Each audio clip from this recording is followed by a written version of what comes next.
Hello दोस्तों, कैसे हैं आप लोग। आदमखोरों का स्वर्ग के दूसरे पार्ट में आपका स्वागत है। तो चलिए दोस्तों, शुरू करते हैं इस कॉमिक्स को। लेकिन शुरू करने से पहले अगर आप मेरे चैनल पर नए हैं तो कृपया मेरे चैनल को सब्सक्राइब करना ना भूलें, यूँ बेल आइकन भी दबा दें ताकि आपको वीडियो की नोटिफिकेशन मिलती रहे। तो यहाँ पर रुका है ध्रुव। ध्रुव सपने में भी नहीं सोच सकता था कि लक्षद्वीप में भी कोई उसे पहचानता है। अगला पूरा दिन ध्रुव ने घने जंगलों के नक्शे पर गहन अध्ययन में बिताया और फिर शाम को जब वो उठा तो पूरे जंगल का नक्शा उसके दिमाग में छप चुका था। वह फिर से जंगलों की तरफ बढ़ चला। टैक्सी, उस मोटरसाइकिल के पीछे चलो, आइए जल्दी बैठिए। आधे घंटे बाद ध्रुव घने और बीहड़ जंगलों के छोर पर खड़ा था। पूरा जंगल एक भयानक खामोशी धारण किए हुआ था। एक पत्ता तक नहीं खड़क रहा था। लेकिन ध्रुव ऐसे ही भयानक खतरों के बीच में पल कर बड़ा हुआ था और खतरों से भिड़ना उसका शौक था। हेलीकॉप्टर से मैंने इसी दिशा में लगभग 2 किलोमीटर के अंदर एक जानवरनुमा इंसान देखा था। अगर मैं भंडारी को उस वक्त यह बात बताता तो वो मेरी बात को फिर हंसी में उड़ा देता। ध्रुव अपने ही ख्याल में उलझा था और उसका पीछा जारी था। तभी जमीन पर गिरे सूखे पत्ते खड़खड़ा रहे हैं। कोई झुंड इधर ही आ रहा है। बेहतर होगा अगर मैं उसके रास्ते से हट जाऊं। किसी एक जानवर के चलने या से इतने पत्ते नहीं खड़क सकते। बेहतर होगा अगर मैं उसके रास्ते से हट जाऊं। पत्तों के खड़खड़ाने की आवाज़ क्रमशः पास आती गई और ध्रुव ने अपने पीछे नज़र न रखने की घातक गलती कर दी और उसका बदन एक विशाल कुंडली में कस गया। उसके सीने की हड्डियां चरमराने लगी, सांस रुकने लगी। ध्रुव ने नज़र उठाई, हिस हिस, और उसका खून सर्द हो गया। लेकिन उसने होश नहीं खोया। अगर इसका जहर मेरे बदन में प्रवेश कर गया तो संसार का कोई भी दवा मुझे नहीं बचा पाएगी। तीव्र बीच से भरे नुकीले दांत ध्रुव की तरफ बढ़े। मौत अगले ही मोड़ पर खड़ी थी, लेकिन ध्रुव का दिमाग आज़ाद था। सांप की सबसे बड़ी कमजोरी उसकी पूंछ होती है। ध्रुव के भारी जूते हवा में उठे और सर्प मानव की पूंछ पर आ गिरे। धम! सर्प मानव चीख कर पलटा। ध्रुव के सीने पर दबाव डाली। उसकी कुंडलियां खुल गई। इस मौके का भरपूर फायदा उठाते हुए ध्रुव ने पास की ही डाल से एक सख्त और नुकीली टहनी तोड़ ली।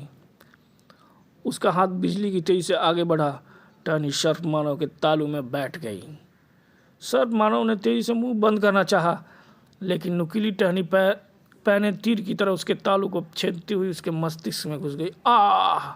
उसके मुंह से खून का फव्वारा छूट पड़ा। 1 मिनट तड़पने के बाद सर्प मानव का शरीर शांत हो गया। ध्रुव का पीछा कर रही आकृति भी चकित रह गई। वाह! इतने खतरनाक प्राणी को इतनी आसानी से खत्म करने वाला व्यक्ति सिर्फ ध्रुव ही हो सकता है। इन प्राणियों के ऊपर खाल तो जरूर सख्त है, परंतु अंदरूनी भाग हमारी तरह ही कोमल और मुलायम है। पर इसके चक्कर में मैं उस झुंड को तो भूल ही गया जिससे बचने के लिए इस पेड़ पे चढ़ा था। पत्तों के चरमराने की आवाज़ पेड़ के नीचे आ चुकी है। ध्रुव ने पत्ते हटाकर सावधानी से नीचे झाँका और तभी वह विशालकाय पेड़ पूरी तरह से हिल उठा। तो यह है झुंड जिसके चलने से इतने पत्ते चरमरा रहे थे। इस बार ध्रुव के सामने वास्तव में उसकी मौत का फरमान था। इससे पहले कि ध्रुव कूद कर किसी दूसरे पेड़ पर जा सकता, दूसरी टक्कर लगी। धम! और वह पेड़ जड़ से उखड़कर जमीन पे गिरने लगा। चर! बचने का एक ही रास्ता है कि मैं पेड़ के गिरने की विपरीत दिशा में कूदूं जिधर यह गैंडा खड़ा है। आह! ध्रुव को एक जोरदार का पंच पड़ा।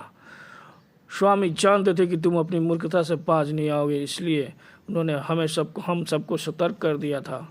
भारी भरकम पैर ध्रुव को कुचलने के लिए आगे बढ़ा, परंतु ध्रुव की विद्युत गति ने उसे बचा लिया। धम! इस तरह इसका सामना ज़्यादा देर तक नहीं किया जा सकता है। तड़ाक! और एक जोरदार का पैर पड़ा ध्रुव को।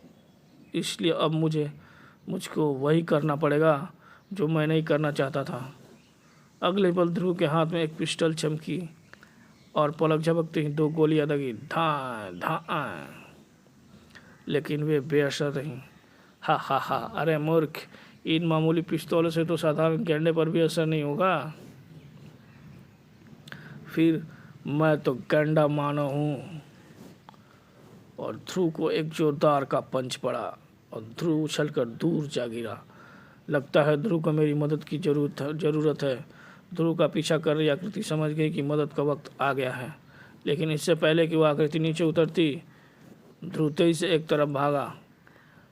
मुझसे बचकर भागना असंभव है बच्चे।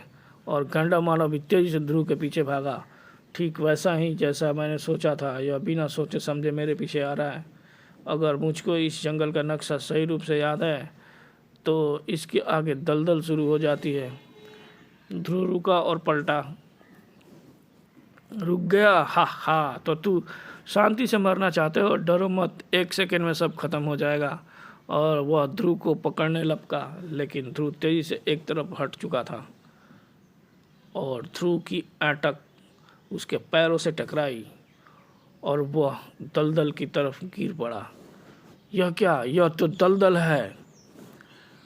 अपनी सारी अमानवीय ताकतों के बावजूद तड़पते गैंडा मानव का शरीर धीरे धीरे दलदल में गायब होने लगा। आह! उसकी दर्दनाक चीखें बाहर निकलने लगी और शीघ्र ही दलदल जमीन ने गैंडा मानव को पूरी तरह निगल लिया।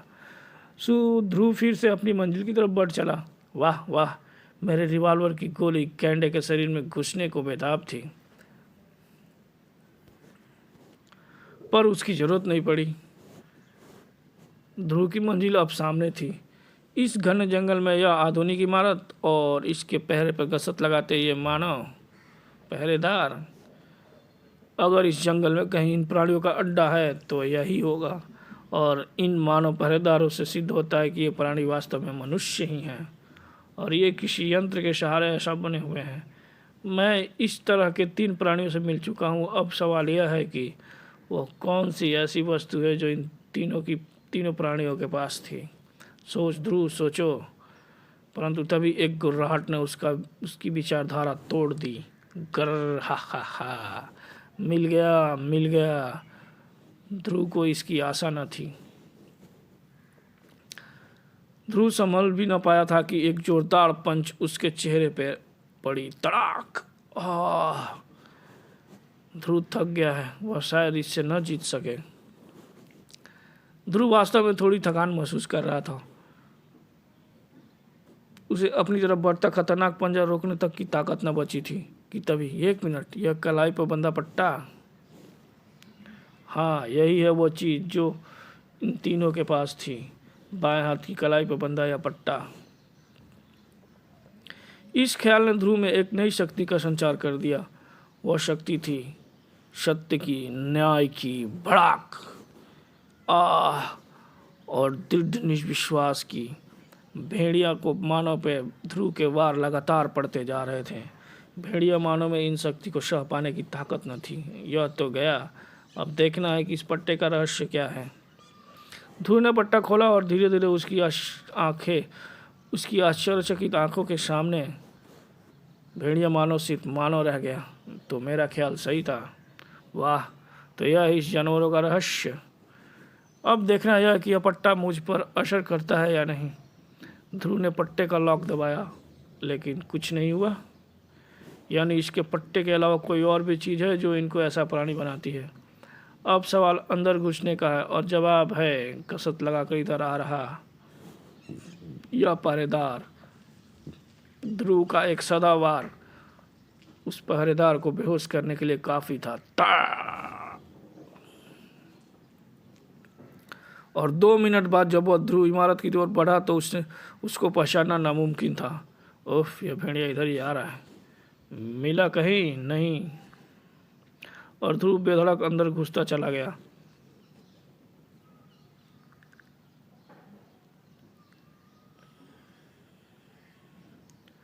ओफ, ध्रुव तो अंदर गया और वह यह शैतान पहरे पर खड़ा हो गया। इसके हटने का इंतजार करना बेकार है।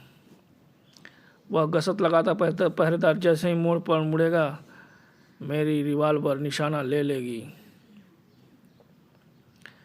इसकी खाल इतनी मोटी है कि गोलियां शायद असर न करें, लेकिन आदमी या जानवर सबके शरीर में एक ऐसी जगह जरूर होती है जहां गोलियां बेअसर नहीं जाती, और वह जगह है आंखें। साइलेंसर लगे रिवॉल्वर से एक हल्की सी पिट की आवाज़ हुई और निशानेबाज का निशाना हमेशा की तरह चुप था। वह आकृति तेजी से आगे लपकी। इससे पहले कि पहरेदार वापस आए, मैं इसको ठिकाने लगा दूं, इमारत के अंदर हो लूँ, ठिकाने लगाकर इमारत के अंदर हो लूँ। लेकिन किस्मत कुछ और ही खेल दिखा रही थी। अरे पीटर अभी तो यहीं तो आकर खड़ा हुआ था, कहाँ चला गया? और ज़मीन पर खून के ये धब्बे, घसीटे जाने के निशान, ये निशान झाड़ी की तरफ जा रहे हैं, और झाड़ियों के बीच भेड़िया मानो पीटर की लाश, जिसे देखकर वो गसत लगा था। पहरेदार चौंक गया।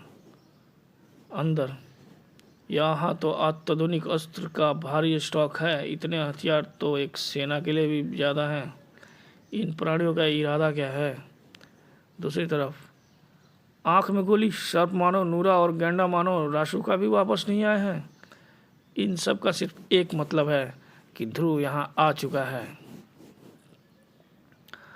ध्रुव इस नई आफत से बेखबर था।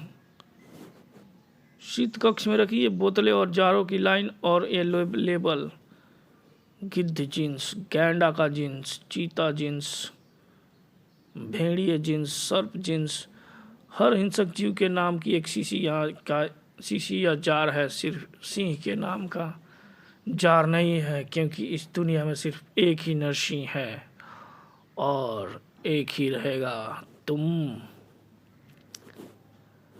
आप बोल नादान, तू इस वक्त दुनिया के होने वाले शहंशाह के सामने खड़ा है। सीखने में वक्त लगता है सेवक, वक्त लगता है। पहले इसको इसके असली रूप में लाओ। तुम्हारी कलाई पर बंधा पट्टा बता रहा है कि तुम पर इसने असर नहीं किया, हालांकि तुम इसका रहस्य जान चुके हो। तुमको मैं यह सब इसलिए बता रहा हूँ क्योंकि शीघ्र तुम भी हम में से एक बनने जा रहे हो। इन बोतलों में वे सूक्ष्म जीवाणु कैद हैं जिनको वैज्ञानिक जीन्स कहते हैं। इन जीन्स के एक बार मानव शरीर में प्रविष्ट होने के बाद जब यह पट्टा पहना जाता है तो इस पट्टे में लगे यंत्र उन जीवाणुओं को सक्रिय कर देते हैं, और फिर जब तक यह पट्टा चालू रहता है मानव बना रहता है। अब तुम बताओ, तुमने भेड़िया मानव पीटर की आंख में गोली क्यों मारी? गोली? मैंने उसे कोई गोली नहीं मारी। खैर, मैं तुमसे बहुत खुश हूँ। आज से तुम मेरे मुख्य सहायक बनकर रहोगे।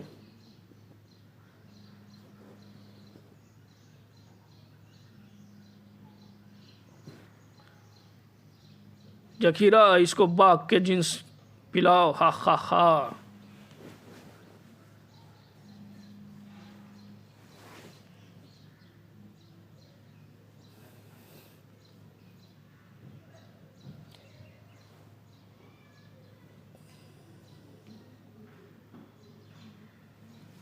एक बार जिन्स इसके शरीर में प्रविष्ट हो गए तो फिर हमेशा के लिए हमारा गुलाम बन जाएगा। और दो भेड़िया मानव ने सुपर कमांडो ध्रुव को पूरी तरह से जकड़ लिया, और एक भेड़िया मानव बाघ का जिन्स उसको पिलाने की चेष्टा करने लगा। आदमखोरों की भीड़ से घिरा असहाय ध्रुव, लेकिन फिर क्या हुआ? वह ध्रुव के पीछे की परछाई की तरह लगी आकृति कौन थी? जानने के लिए पढ़िए खून जमा देने वाला दूसरा और अंतिम भाग, स्वर्ग की तबाही। तो चलिए दोस्तों, मिलते हैं स्वर्ग की तबाही में। तब तक के लिए नमस्कार, सब्बा खैर, बाय।